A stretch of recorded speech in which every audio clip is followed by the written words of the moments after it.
Quand mes parents ont appelé, je savais que ce n'était pas pour me féliciter de mon succès. Il s'agissait de mon frère qui se sentait sous pression à cause de mes accomplissements. Puis ils m'ont dit de tout abandonner, et j'ai coupé les ponts avec eux pour de bon.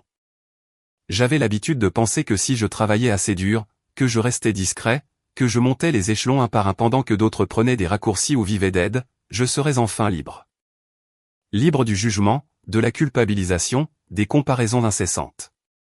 Mais ce que personne ne vous dit, c'est que lorsque vous venez d'une famille qui a besoin que vous restiez petit pour qu'elle puisse se sentir grande, le succès ne vous libère pas, il fait de vous une cible. Je m'appelle Nathaniel. J'ai 27 ans, je suis ingénieur logiciel et je travaille pour l'une des entreprises technologiques les plus renommées de France. Le genre d'endroit qui fait exploser votre profil LinkedIn juste en y ajoutant le logo de l'entreprise. Je vis dans un élégant Penthouse au cœur d'un quartier chic de Paris, avec des baies vitrées, une vue imprenable sur les toits et une machine à café qui coûte plus cher que la voiture que je conduisais à l'université. Sur le papier, j'ai réussi.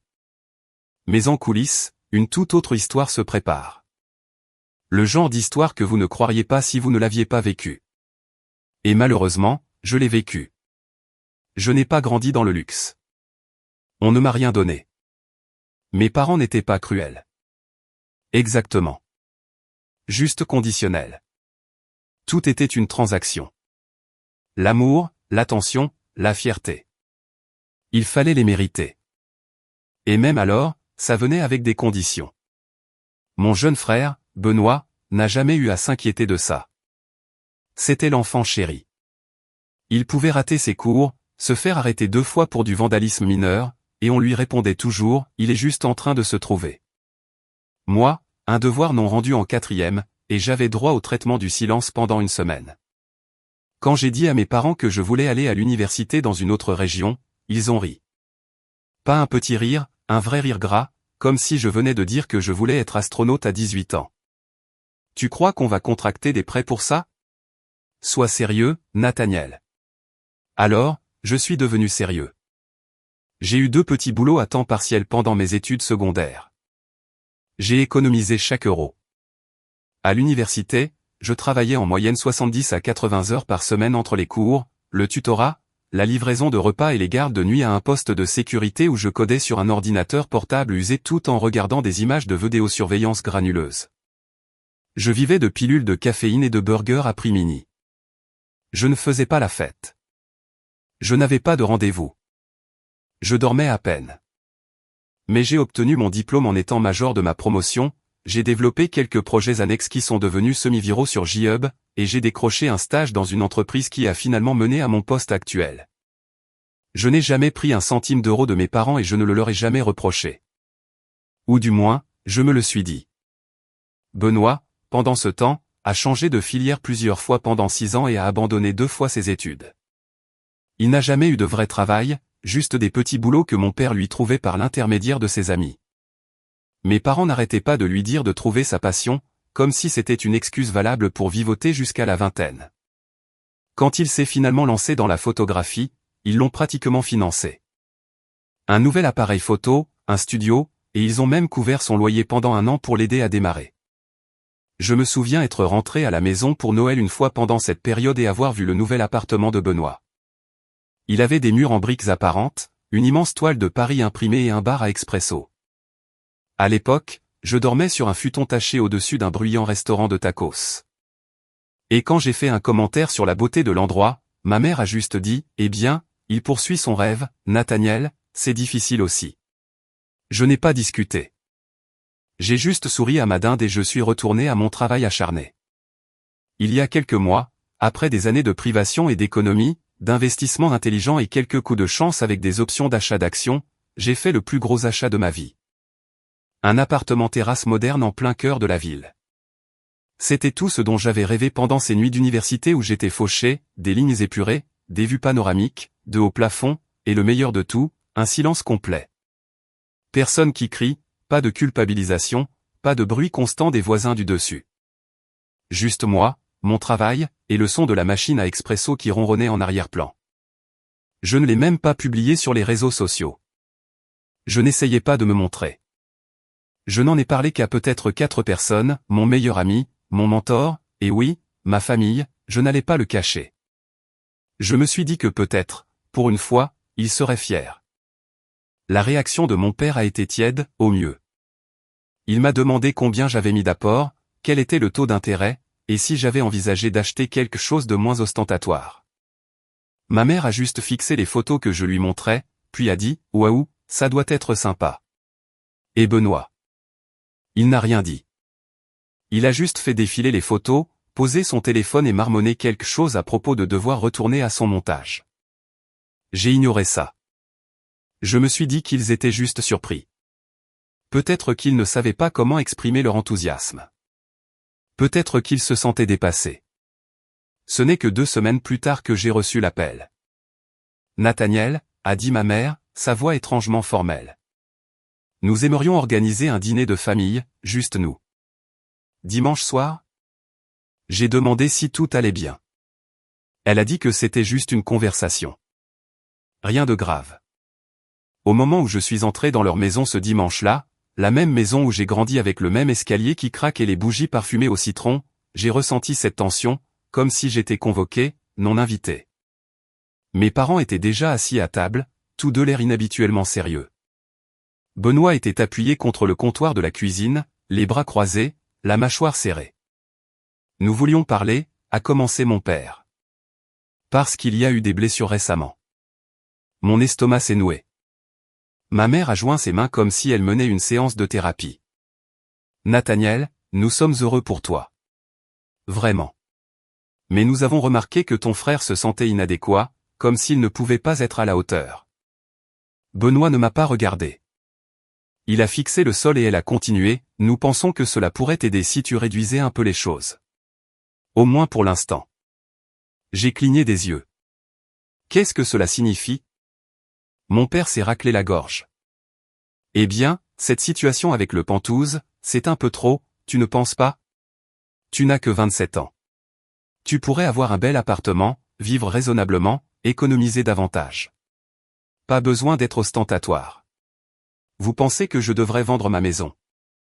J'ai demandé, m'assurant de bien l'avoir entendu. Nous ne disons pas cela directement, a dit ma mère en se précipitant. Pense juste à ce que ça représente, à ce que ça fait ressentir à Benoît. Il essaie, tu sais, il a eu quelques coups durs, et puis tu arrives avec ce palais. Benoît a finalement parlé, sa voix basse. On a l'impression que tu nous nargues, mec. Je les ai regardés, le cœur battant. Pendant une seconde, je me suis demandé si j'étais tombé dans une sorte de caméra cachée surréaliste, comme s'il y avait des caméras cachées. J'ai travaillé pour cet endroit, ai-je dit doucement. Je ne l'ai pas gagné à la loterie. J'ai tout abandonné pendant des années.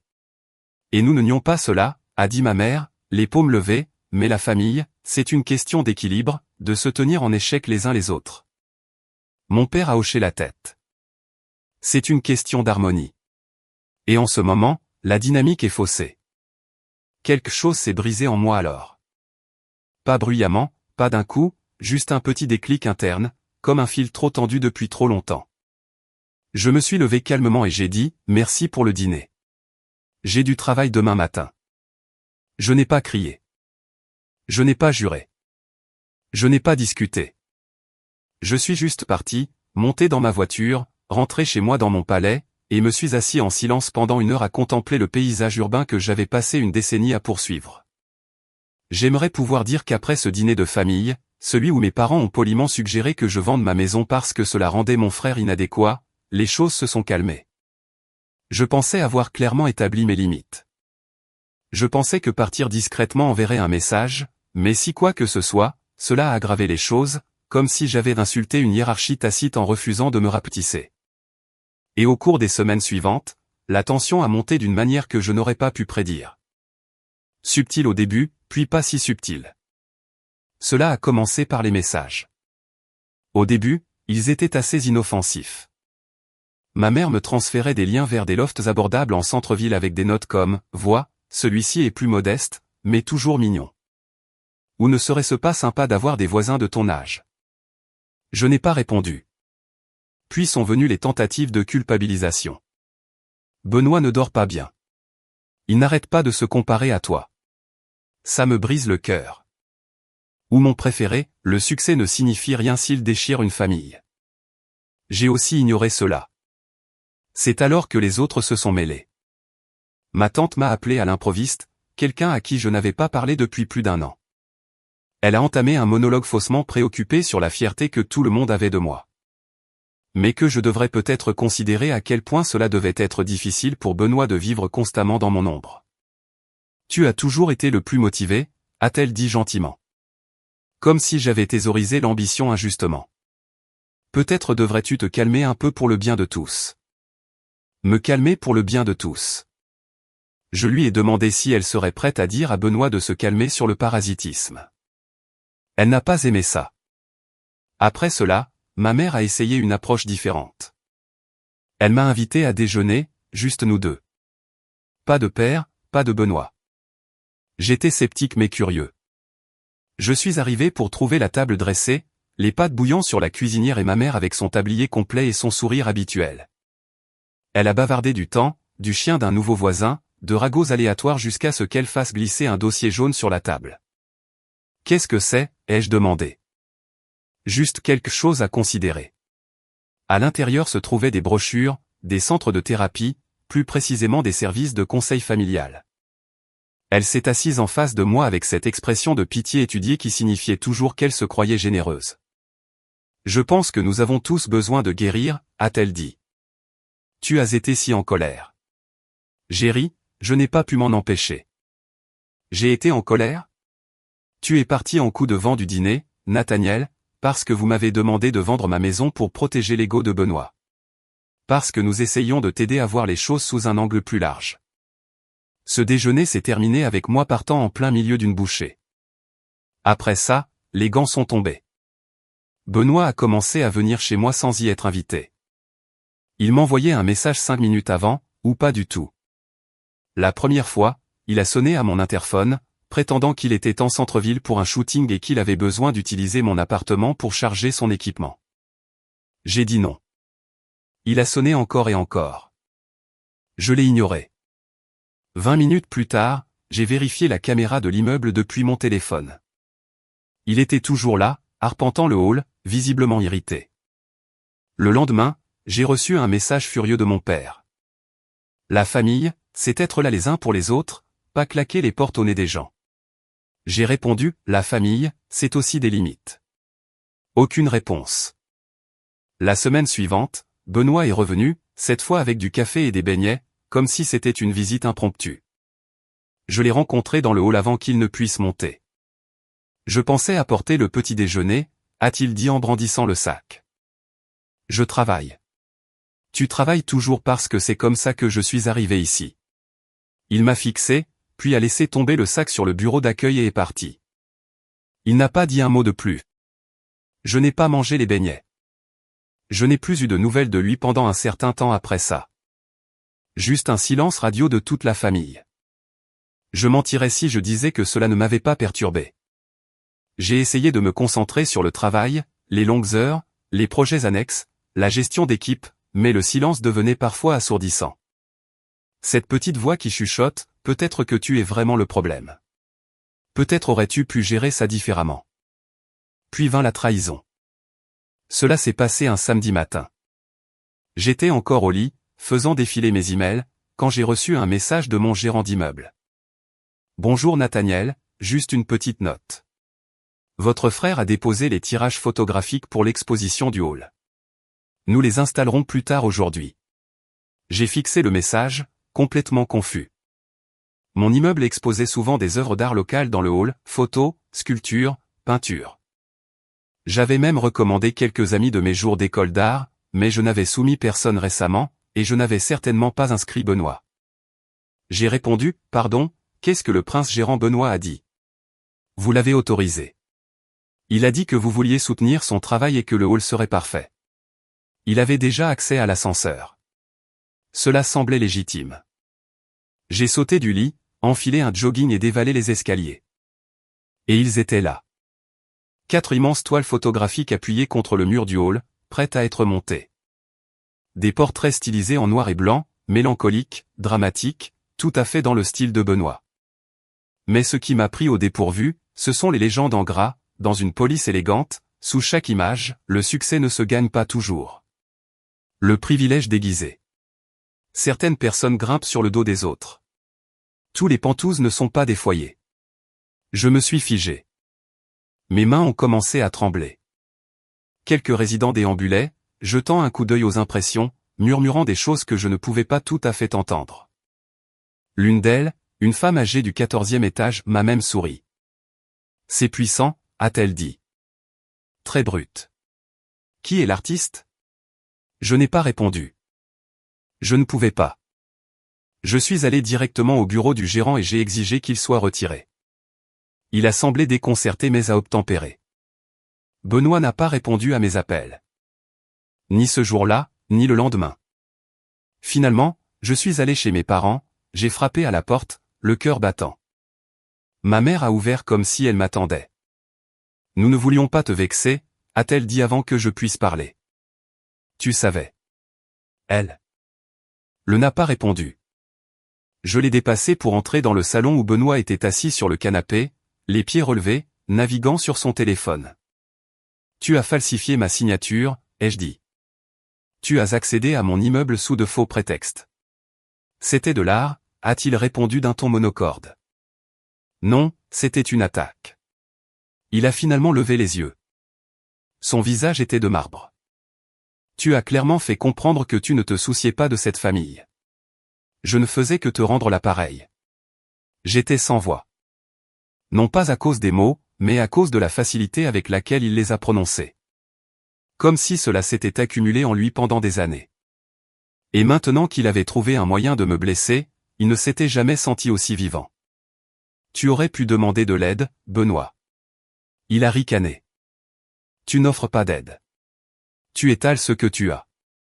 Tu penses que parce que tu as souffert, ça te donne le droit de regarder tout le monde de haut.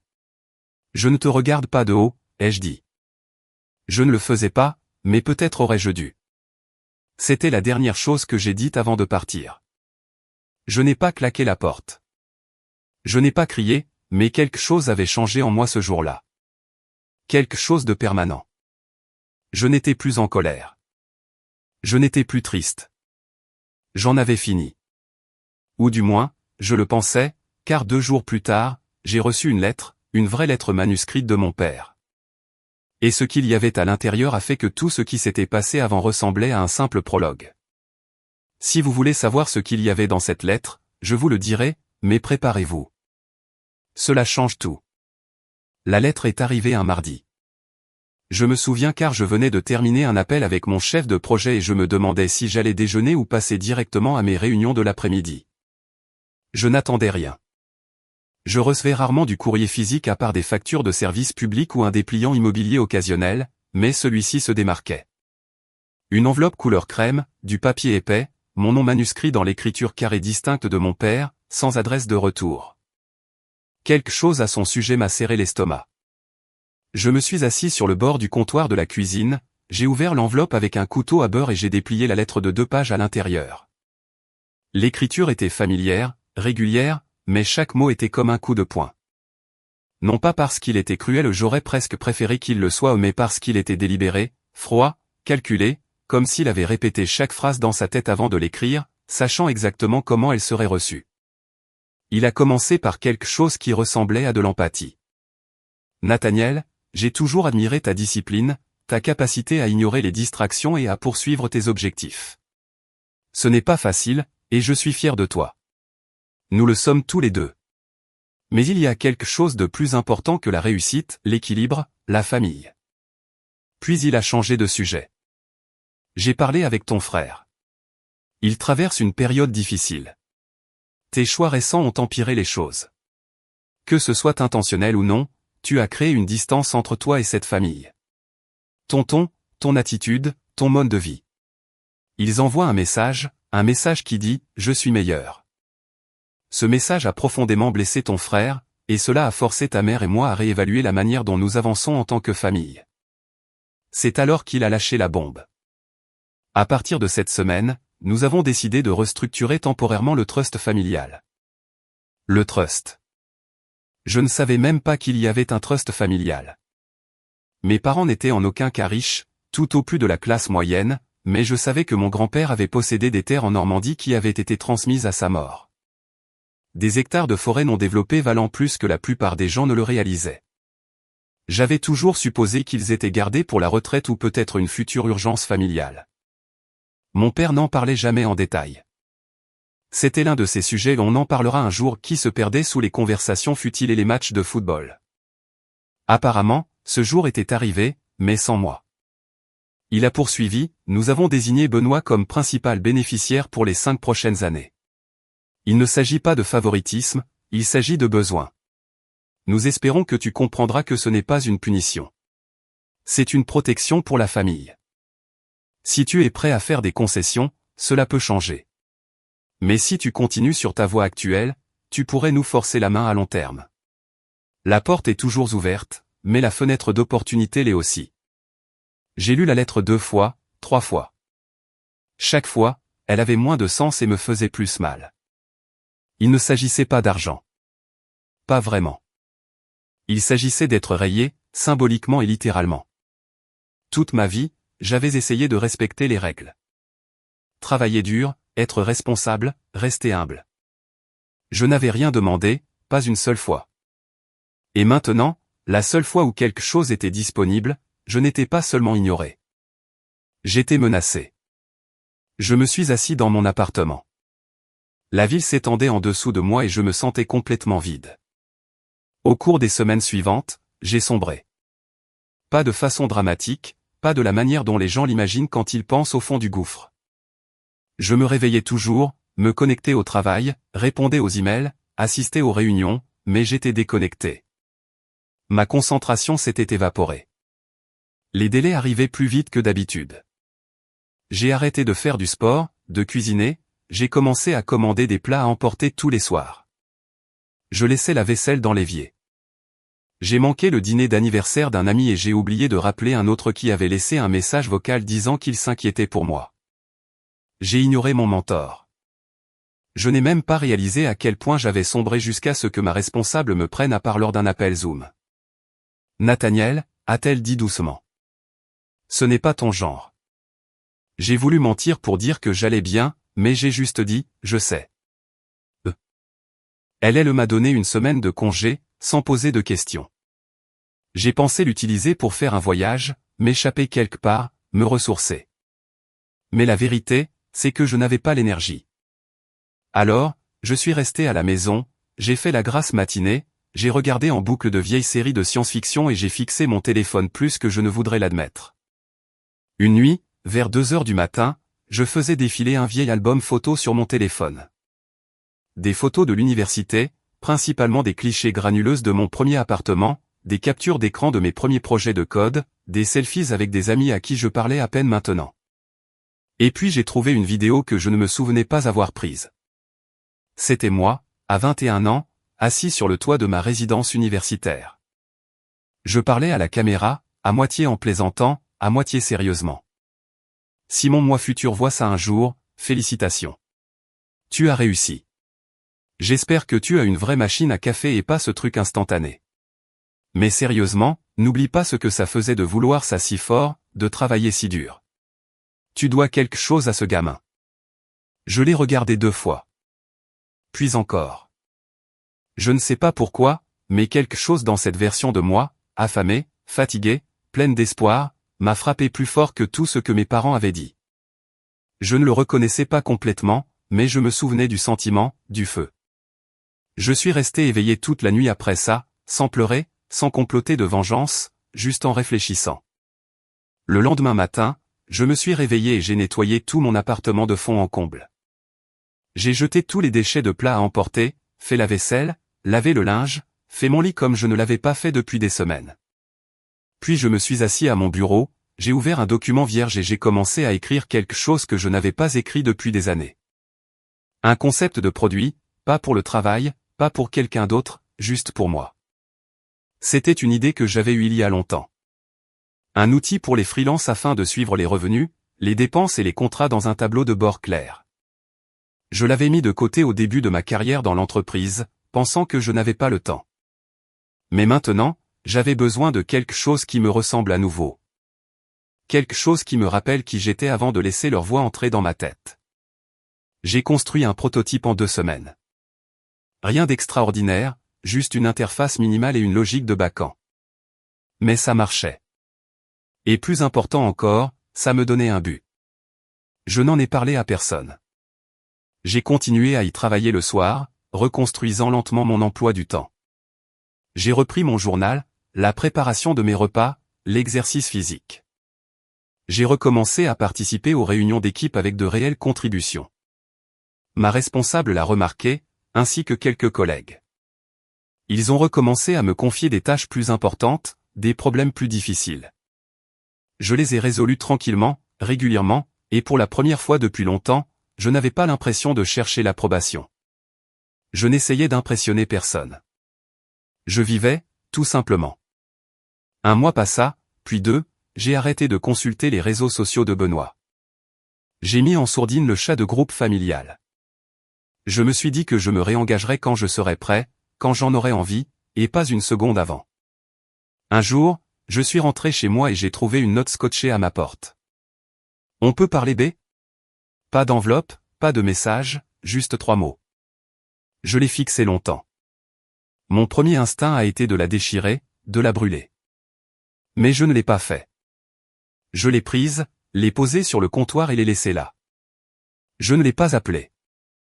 Au lieu de cela, j'ai continué à construire. L'outil que j'avais commencé, maintenant appelé Ledgerlight, s'était développé. J'avais intégré quelques amis freelance comme testeur bêta. Le feedback était prometteur. L'un d'eux a même proposé d'investir. J'ai refusé.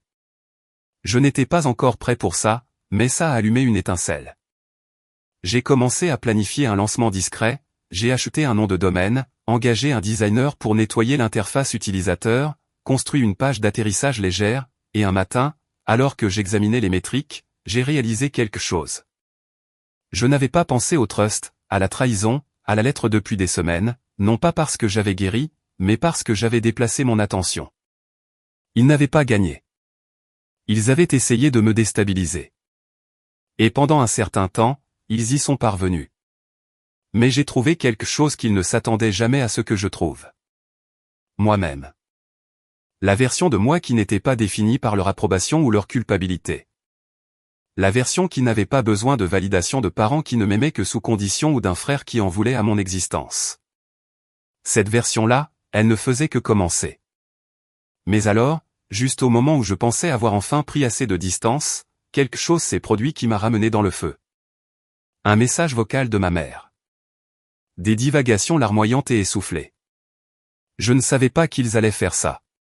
Nathaniel, je jure. S'il te plaît, appelle-moi. C'est allé trop loin. Ton frère, ton père, je ne peux pas régler ça seul. C'est à ce moment-là que j'ai su que quelque chose avait changé, quelque chose d'important. Et cette fois, je n'allais pas m'enfuir. J'allais répondre, mais à mes conditions. Je ne l'ai pas rappelé tout de suite. Cela peut sembler cruel, surtout après un message vocal aussi émotionnel.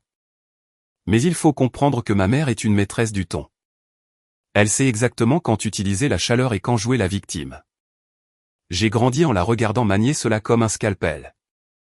Voix douce, souffle tremblant, pause dramatique, s'arrêtant toujours juste avant de dire quoi que ce soit de direct, vous forçant toujours à relier les points, à ressentir la culpabilité, à combler les blancs. Elle ne laissait jamais de message comme ça.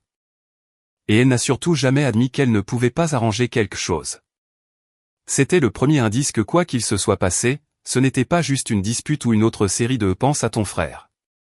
C'était plus profond, plus volatile. Mais je n'allais pas tomber dans une autre embuscade émotionnelle. Pas cette fois.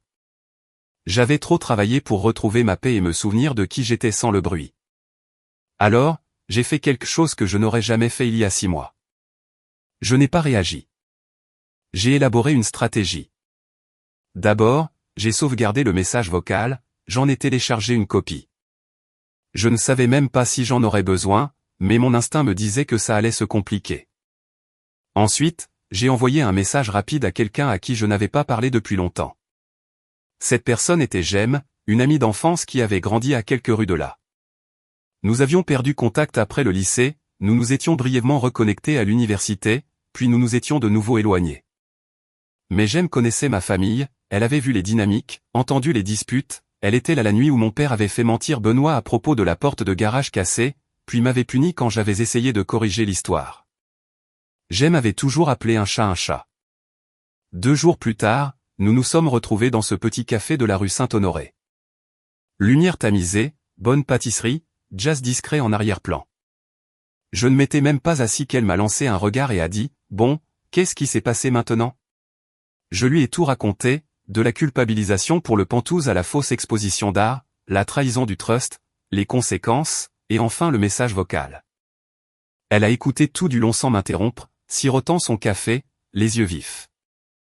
À un moment donné, elle a murmuré, incroyable sous son souffle. Quand j'ai enfin terminé, elle s'est penchée en avant et a dit « Il te saigne, Nathaniel, juste émotionnellement au lieu de financièrement. » Je sais. Non, je ne pense pas que tu saches. Il ne s'agit pas de l'argent ou de l'appartement. Il s'agit de contrôle. Tu es le seul à être sorti de leur petite orbite et maintenant ils essaient de te ramener. J'ai fixé ma tasse. Alors, qu'est-ce que je fais? Ses lèvres ont esquissé quelque chose entre un sourire narquois et un défi. Tu arrêtes de défendre et tu commences à attaquer. J'ai cligné des yeux. À quoi cela ressemble-t-il? J'aime à taper du doigt sur la table.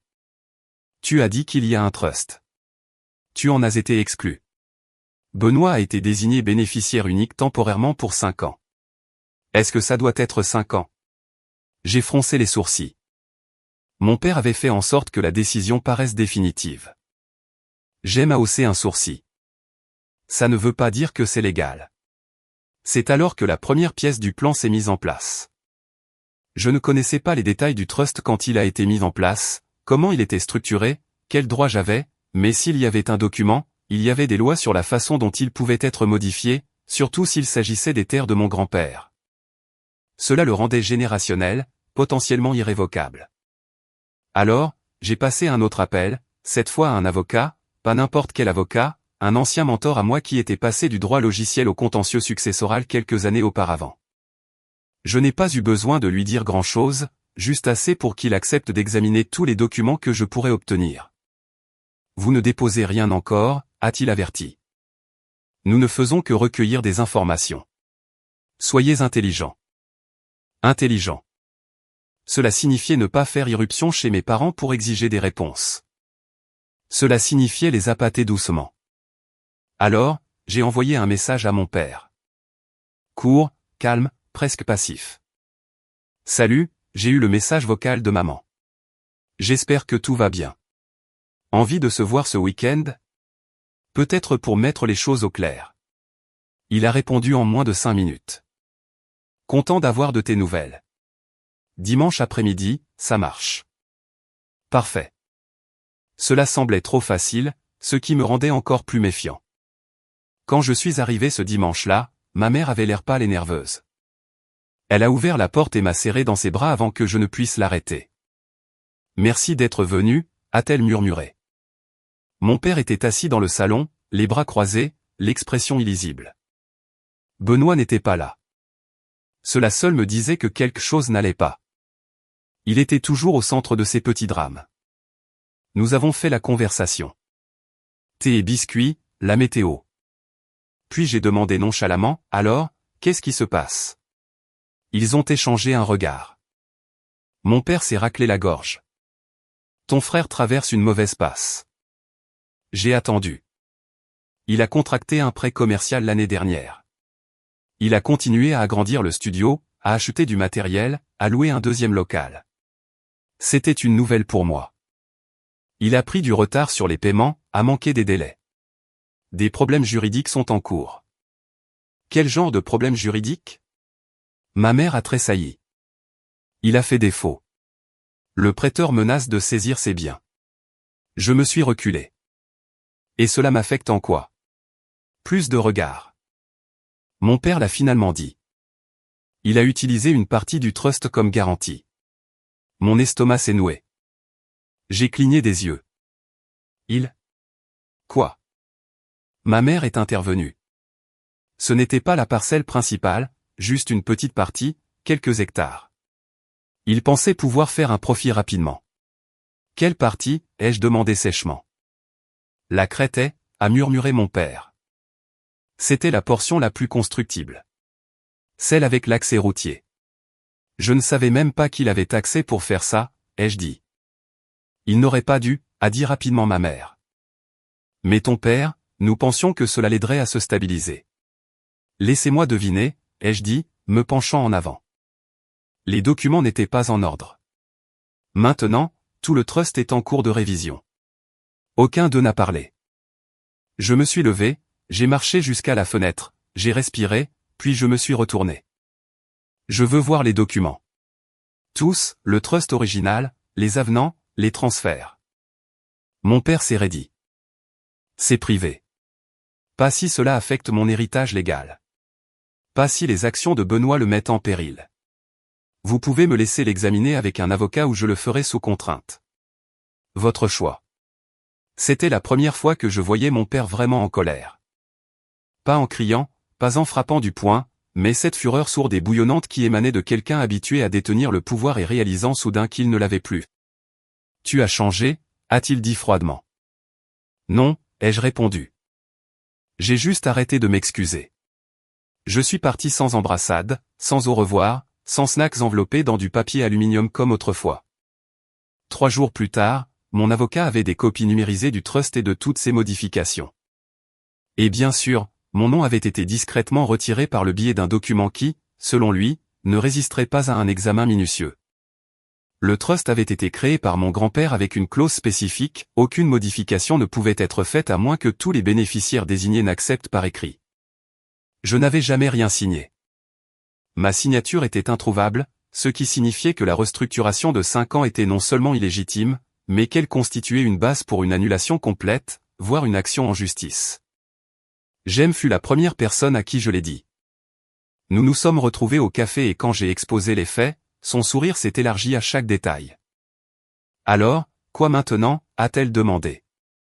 J'ai expiré lentement. Maintenant, ai-je dit, nous arrêtons de jouer la défense. Je leur ai donné une dernière chance, non par pitié, mais par stratégie. Après avoir examiné les documents, mon avocat et moi avons rédigé une lettre simple et polie, adressée à mes 2 parents. Elle exposait, sans émotion ni jugement, les incohérences juridiques du trust amendé. Elle citait la clause originale de mon grand-père qui empêchait les modifications unilatérales.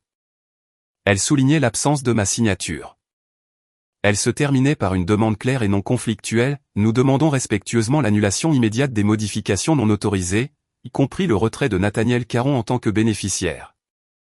Si la situation n'est pas résolue avant date, nous procéderons par les voies légales appropriées. Le délai était de 2 semaines.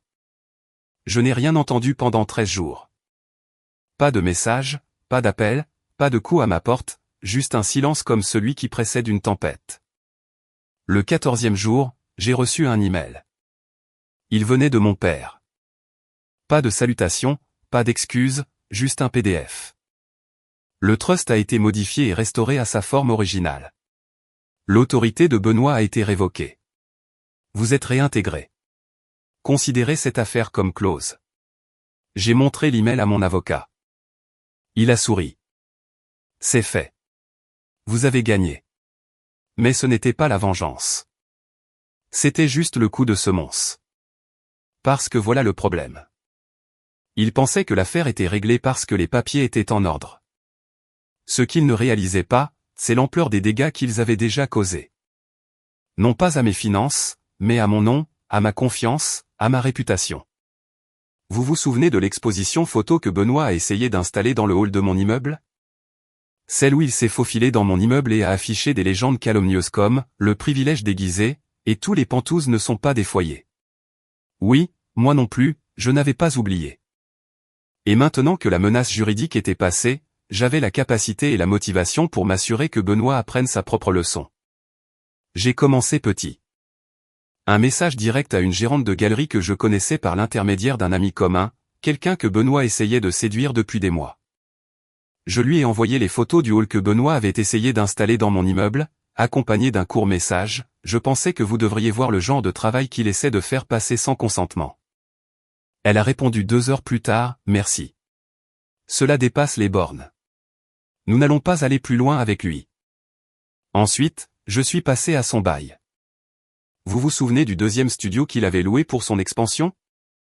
Grâce à des recherches en ligne et à une publication LinkedIn qu'il avait faite des mois auparavant, j'ai trouvé l'immeuble. Je n'ai pas contacté le propriétaire directement. Je n'en avais pas besoin. J'ai contacté un ami qui travaillait pour une société immobilière commerciale dans la région. Je lui ai donné le nom de l'entreprise de Benoît et lui ai demandé si le propriétaire avait déjà eu des retards de paiement ou essayé de sous-louer. Mon ami a ri. Oui, ce gars est un désastre. Il n'a pas payé depuis 2 mois. Il veut renégocier le bail mais ne rend pas les documents. Je n'ai rien dit d'incriminant. Je n'ai pas insisté, mais la conversation est revenue au propriétaire. 2 semaines plus tard, Benoît a perdu l'espace. Deuxième coup. Enfin, je me suis attaqué à sa vraie monnaie, son image. Benoît avait construit une modeste communauté sur les réseaux sociaux en tant que créatif visionnaire. 12 000 abonnés sur Instagram, une esthétique soignée, des citations inspirantes, des vidéos des coulisses soigneusement filtrées. J'ai créé un faux compte, suivi sa page et attendu. Bientôt, il a publié une nouvelle série intitulée L'art de l'ascension avec des légendes sur la manière de surmonter l'adversité, de bâtir son entreprise sans aide et de poursuivre le succès sans compromettre les valeurs. J'ai fait une capture d'écran de la publication, puis j'ai téléchargé une comparaison côte à côte. La publication versus un scan de la lettre que mon père m'avait envoyée des mois auparavant, celle où il admettait que Benoît avait utilisé le trust comme garantie pour son prêt commercial. Je n'ai inclus aucune information d'identification, pas d'adresse, pas de document, juste une légende, curieuse définition de sans aide. Puis j'ai laissé Internet faire son travail. En 24 heures, Benoît a verrouillé son compte. Troisième coup. Les retombées ont été rapides. Je n'ai plus eu de ses nouvelles. Pas d'excuses, pas de tentative de réconciliation, juste le silence. Son nom a disparu de l'annuaire de mon immeuble. Apparemment, il vivait dans l'appartement d'un ami à proximité. Parti maintenant. Mes parents, en revanche, ont tenté une dernière manœuvre, une invitation à dîner chez eux pour parler. J'ai envisagé de l'ignorer, mais j'avais besoin de clôture, alors j'y suis allé. Il n'y avait que 2. Benoît n'était pas là. La salle à manger était impeccable, les serviettes pliées, la porcelaine que je n'avais pas vue depuis Noël il y a 5 ans. Ma mère a servi le roast-beef. Mon père a versé le vin. Pendant un instant, cela a presque semblé normal jusqu'à ce que ma mère pose sa fourchette et dise « Nous voulons juste aller de l'avant ». J'ai hoché la tête. Moi aussi. Mon père s'est raclé la gorge. Nous avons fait des erreurs. Je n'ai pas parlé. Nous avons laissé les choses s'envenimer, a-t-il poursuivi. Nous pensions aider Benoît, mais nous voyons maintenant à quel point cela t'a blessé. J'ai finalement croisé son regard. Vraiment? Il a hésité. Nous essayons. Je me suis penché en arrière sur ma chaise. Bien, parce que voici comment nous allons de l'avant. Ils se sont tous les deux redressés. Je ne demande pas d'excuses. Je ne demande pas d'affection. Je ne demande même pas de relation. Ce que je demande, c'est de la distance. Les yeux de ma mère se sont embués. Nathaniel, j'ai levé la main. J'ai reconstruit tout ce que vous avez essayé de me prendre. J'ai nettoyé le désordre que Benoît a laissé derrière lui. Et je l'ai fait sans colère, sans traîner vos noms dans la boue parce que j'ai encore plus de respect pour cette famille que vous n'en avez jamais eu pour moi. Ils sont restés figés. Je me suis levé. Je vous verrai peut-être pendant les fêtes, mais j'en ai fini de jouer le bouc émissaire. J'en ai fini d'être le punching ball émotionnel. Désormais, vous aurez accès à moi en fonction de la façon dont vous me traiterez, et non en raison de liens du sang. Ma mère a essuyé ses yeux. Mon père a juste fixé son assiette. Je suis parti. Pas d'étreinte, pas de salut, pas de merci d'être venu, juste le bruit de la porte qui se refermait derrière moi. Silencieux, net, définitif. C'était il y a 6 mois.